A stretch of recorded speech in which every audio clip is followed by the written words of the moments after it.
Me friends and ఫ్యామిలీతో సరదాగా బయటకు వెళ్ళటానికి కారు లేదా అయితే వెంటనే ఈ నెంబర్కి కాల్ చేయండి. నమస్తే రేవంత్. నమస్తే అండి.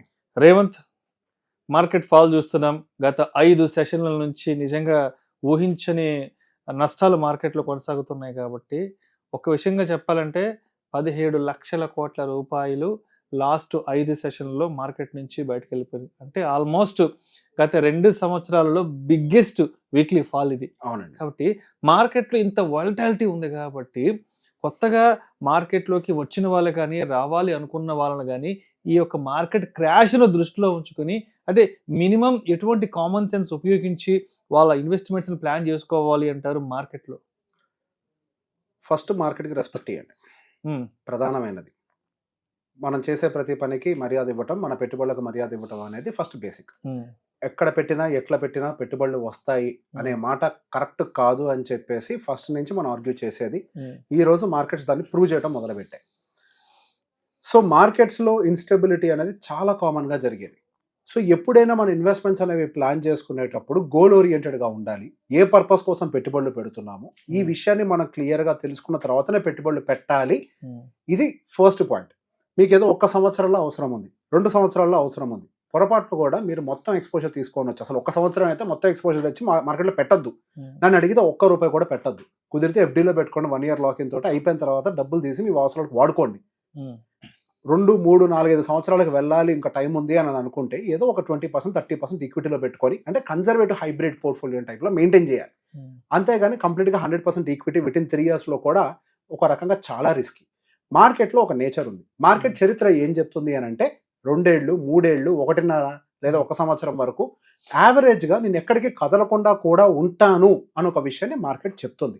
అది నేను చెప్పనవసరం లేదు. ఒకసారి మార్కెట్ యొక్క చార్ట్ని ఓపెన్ చేసి ఎవరు చెక్ చేసినా కానీ అందులో చాలా క్లియర్ డేటా కనిపిస్తుంది. మార్కెట్ ఎక్కడ కదలకుండా కూడా ఉండే సమయం అనేది ఒకటి ఉంటుంది అని. సో ఆ సమయాన్ని దృష్టిలో పెట్టుకొని బై ఎనీ ఛాన్స్ నేను మార్కెట్లో కనుక ఈ టైం ఫ్రేమ్లో పెట్టుబడులు పెడితే నా షార్ట్ టర్మ్ గోల్స్లో ఎఫెక్ట్ అయిపోతాను అన్న మైండ్లో పెట్టుకొని గోల్ ఓరియంటెడ్గా మీ ఇన్వెస్ట్మెంట్స్ ప్లాన్ చేయండి. చిన్న చిన్న అవసరాల కోసం అంటే తక్కువ సమయం ఉన్నటువంటి అవసరాల కోసం తీసుకొని మార్కెట్లో ఎటువంటి పరిస్థితుల్లో పెట్టుబడులు పెట్టకూడదు. 2, అండ్ మీరు పెట్టినటువంటి ఇన్వెస్ట్మెంట్స్ సరైన సెగ్మెంట్స్లో ఉన్నాయా లేదా అనేది రివ్యూ చేసుకోవడం కూడా మన బాధ్యత. ఫర్ ఎగ్జాంపుల్, మనం ఏదో రీసెంట్గా ర్యాలీ అయినటువంటి మ్యూచువల్ ఫండ్స్లోనో లేకపోతే బాగా మనకి న్యూస్లో సర్కిల్ అయ్యేటువంటి స్టాక్స్లోనో ఇట్లా రకరకాలుగా పెట్టుబడులు పెట్టేసి ఉంటాం. ఓకే, తెలుసో తెలియకో కొన్ని పెట్టాం. తెలిసి పెడితే కనుక డెఫినెట్గా వాటి ఫండమెంటల్స్ని ట్రాక్ చేస్తూ ఉంటాం.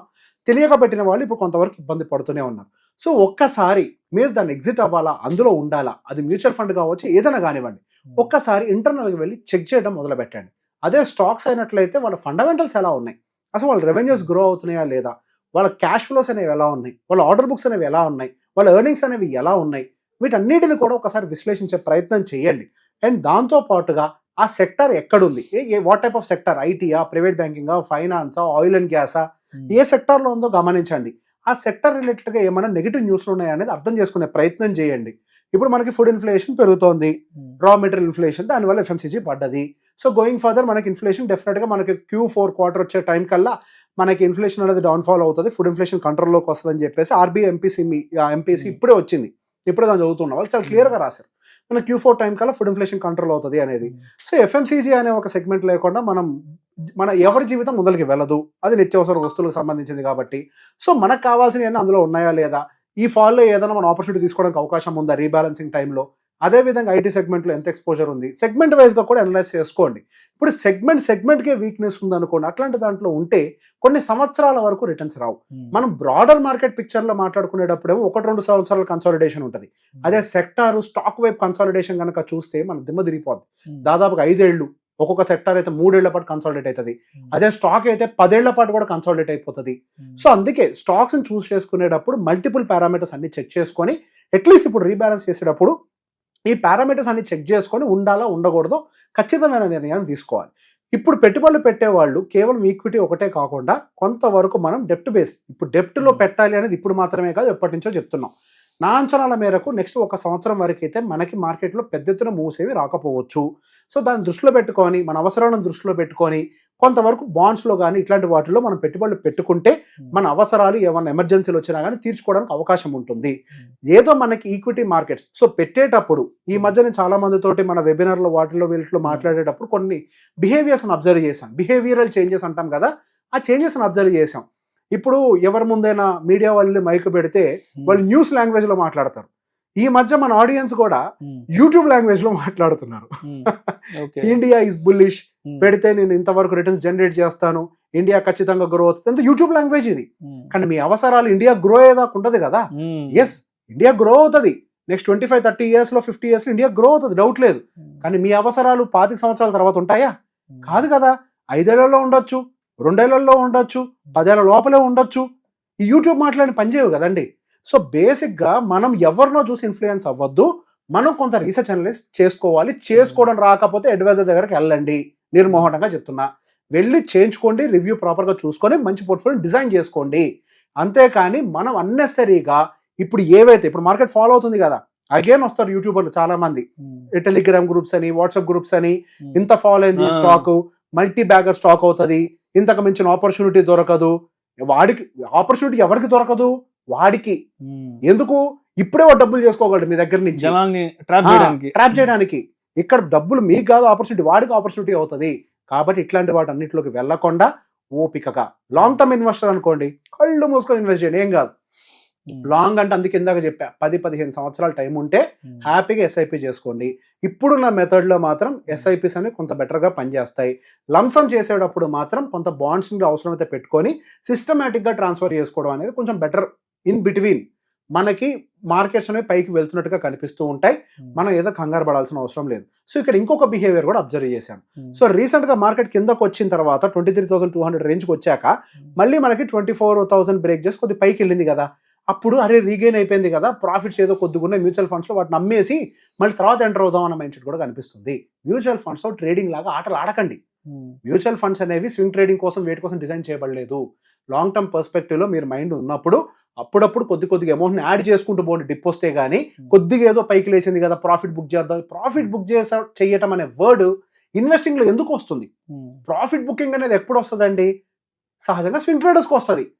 ఎవరికైతే టెక్నికల్ నాలెడ్జ్ ఉంటుందో వాళ్ళకి వస్తుంటుంది. కాబట్టి ఇట్లాంటివన్నిటిని మైండ్లో పెట్టుకోకుండా మధ్యలో మళ్ళీ బౌన్స్లు వస్తాయి. ఆ బౌన్స్లో మీరు ఎగ్జైట్మెంట్కి తీసుకోవాల్సిన అవసరం లేదు. మనకి ఎకనామిక్ స్టెబిలిటీ మళ్ళీ వచ్చింది అని అంటే డెఫినెట్గా నాలాంటి వాళ్ళు ఎవరో ఒకళ్ళు ఎకనామిక్ స్టెబిలిటీ వస్తుంది. గోయింగ్ ఫర్దర్ మార్కెట్స్ కొద్దిగా స్టేబుల్ అయి పైకి వెళ్ళొచ్చు అన్న మాట కూడా చాలా మంది చెప్తూ ఉంటారు. సో ఎవరైతే మీరు ఖచ్చితంగా నమ్ముతారో వాళ్ళ మాటలను దృష్టిలో పెట్టుకొని వాళ్ళు చెప్పిన స్టాక్స్లో కాదు, మ్యూచువల్ ఫండ్స్లో పద్ధతిగా పెట్టుబడులు పెట్టుకోండి. కానీ స్టాక్స్ జోలికి మాత్రం దయచేసి వెళ్ళకండి. ఈటీఎఫ్లు వెనకాల పరిగెట్టకండి. అది అవుట్రేట్ గా చెప్తున్నా. ఈటీఎఫ్ అనేది ట్రేడెడ్ ఫండ్, పేరుని అర్థం చేసుకోండి. ఈటీఎఫ్ అనేది డిజైన్ చేయబడ్డది దేనికోసము అని అంటే స్వింగ్ ట్రేడింగ్స్ ని క్యాప్చర్ చేయడం కోసము. లేకపోతే మ్యూచువల్ ఫండ్ ఒకటి సరిపోతుంది కదా. ఈక్వలెంట్ గా ఎందుకు ఇంకోటి క్రియేట్ చేశారు ఎక్స్చేంజ్ లో? ఆ పేరు పెట్టిన పేరుని అర్థం చేసుకోండి. మీరు ఎవరైనా కనుక పెట్టాలి అనుకుని మ్యూచువల్ ఫండ్ లో పెట్టండి. ఈటీఎఫ్ మీ మైండ్ కన్ఫ్యూజ్ చేస్తుంది. ఎందుకనంటే అది నిమిషం చార్ట్ మారుతుంది, మిమ్మల్ని కన్ఫ్యూజ్ చేస్తుంది. కాబట్టి ఈటీఎఫ్ అనేది మన ప్రోడక్ట్ కాదు. నాలాంటి వాళ్ళకి పనికి వస్తుంది. ఎందుకు? మేము టెక్నికల్ అనాలిసిస్ ఇవన్నీ చేసుకుంటాం కాబట్టి మాలాంటి వాళ్ళకి పనికి వస్తుంది స్వింగ్ ట్రేడింగ్ కోసం. కానీ ఇన్వెస్టర్స్ కి అయితే పనికి రాదు. ఈ మార్కెట్ డౌన్ ఫాల్ లో ఉండేటప్పుడు సహజంగా ఇట్లాంటి కంటెంట్ కి వ్యూవర్షిప్ అన్ని ఛానల్స్ కి వస్తూ ఉంటాయి, అందరు కంటెంట్ క్రియేటర్స్ కి వస్తూ ఉంటాయి. ప్రతి ఒక్కటి విని కన్ఫ్యూజ్ కాకుండా మీ లక్ష్యానికి అనుకూలంగా పెట్టుబడులు పెట్టండి. లక్ష్యానికి అనుకూలంగా టైం ఫ్రేమ్ ని బేస్ చేసుకొని సరైన పెట్టుబడులను ఎంచుకోండి. Thank you so much Revanth. Thank you అండి. మార్కెట్ ఫాల్లో ఉన్నప్పుడు కొత్తగా మార్కెట్లకు వచ్చే వాళ్ళు ఎటువంటి జాగ్రత్తలు తీసుకోవాలి, ఎటువంటి వైవిధ్యభరితమైన పోర్ట్ఫోలియోని డిజైన్ చేసుకోవడం గురించి చాలా చక్కగా తెలియజేశారు. Thank you so much. Thank you అండి.